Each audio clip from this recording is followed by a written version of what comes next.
জনগণ চায় না এই দেশে শেখ পরিবারের কোনো অস্তিত্ব থাকুক, এই দেশে থাকবে না, ব্যাস। তা ওই কয়েকজন বুলডোজার দিয়ে ভেঙে গুড়িয়ে দেবে এ শক্তি তাদের হয়নি এখনো। এটা তাদের দুর্বলতার প্রকাশ।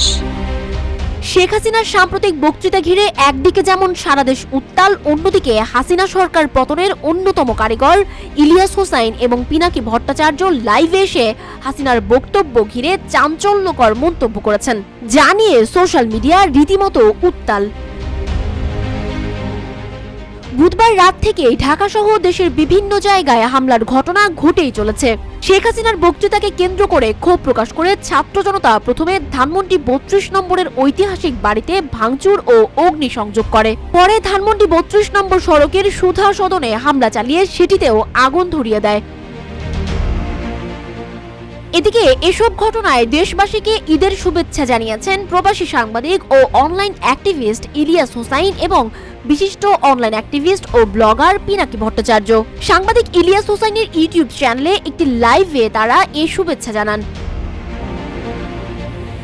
5 ফেব্রুয়ারি দিবাগত রাত 11টার দিকে ভিডিওটি পোস্ট করার পর মাত্র 3 ঘন্টায় সেটি প্রায় 7 লক্ষ বার দেখা হয়। এর আগে শেখ হাসিনার পৈতৃক বাড়ি ধানমন্ডি 32 নম্বরে লাখ লাখ মানুষকে যাওয়ার আহ্বান জানান বিশিষ্ট অনলাইন অ্যাক্টিভিস্ট ও ব্লগার পিনাকি ভট্টাচার্য। এক পোস্টে তিনি বলেছেন, আওয়াজ তোলেন, থাকবে না 32 নাম্বার, থাকবে না। তার ব্যক্তিগত ভেরিফাইড ফেসবুক পেজে বুধবার বাংলাদেশ সময় বিকেল 4টা 5 মিনিটে দেওয়া এক পোস্টে এই আহ্বান জানান পিনাকি তার ওই পোস্টে বলেন, কাঁঠালরানী থাকবে না যখন, তখন সবাই যান 32 নম্বরে, বাকি কাজ সেরে আসেন। এদিকে একই দিন নিজের ভেরিফাইড পেজ থেকে এক স্ট্যাটাসে সাংবাদিক ইলিয়াস লেখেন, ভাইয়েরা আমার 32 নম্বরে একটা ইটও যেন অবশিষ্ট না থাকে।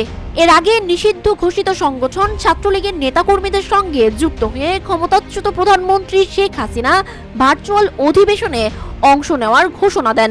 এর প্রতিবাদে লং মার্চ টু ধানমন্ডি 32 কর্মসূচির ঘোষণা দেয় জুলাই রেভলিউশনারি অ্যালায়েন্স।